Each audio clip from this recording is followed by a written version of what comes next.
It's Kyle here from Maple and Honey. I'm just recording a video on how we can scale budgets using rules in Facebook ads.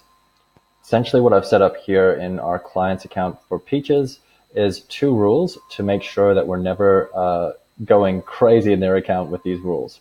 The first one here is to turn off ad sets if ROAS is below 2.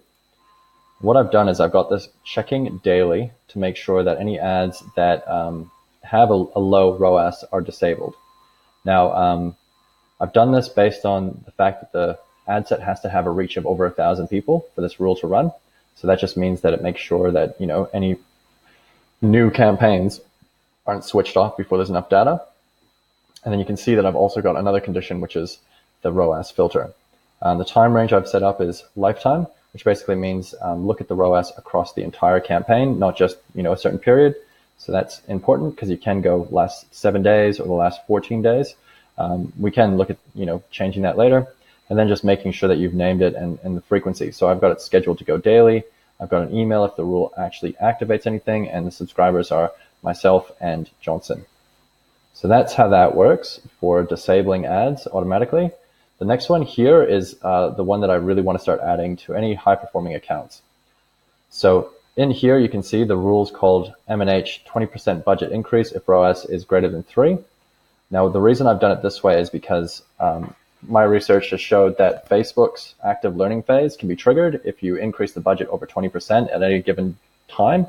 So you can only really do that slowly over time without it tripping the learning phase again, and your whole results could be lost, because that's going to make it kind of learn again who to place it to. And if you've got a great performing campaign, that active learning phase can undo a lot of the good work.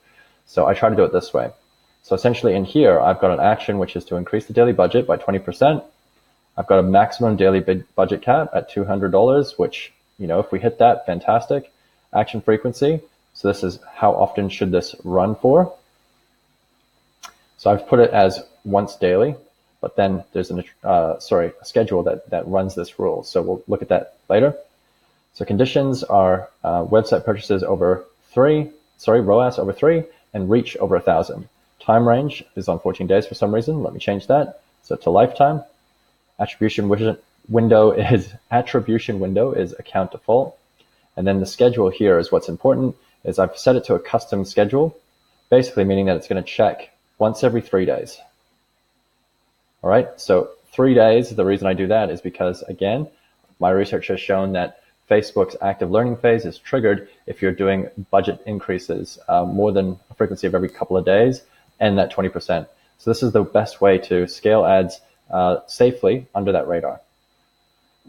All right, so I've just set up emails and subscribers as well, and then just named it. And that's it. So these 2 ads, this campaign, this account has these rules in here, which I'm hoping will be able to work for us.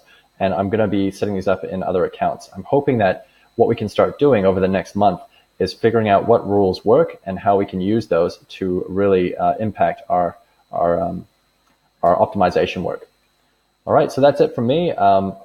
Quick little intro into ROAS rules. If you have any questions, just hit me up. Always happy to go through it. Thanks, guys. Bye.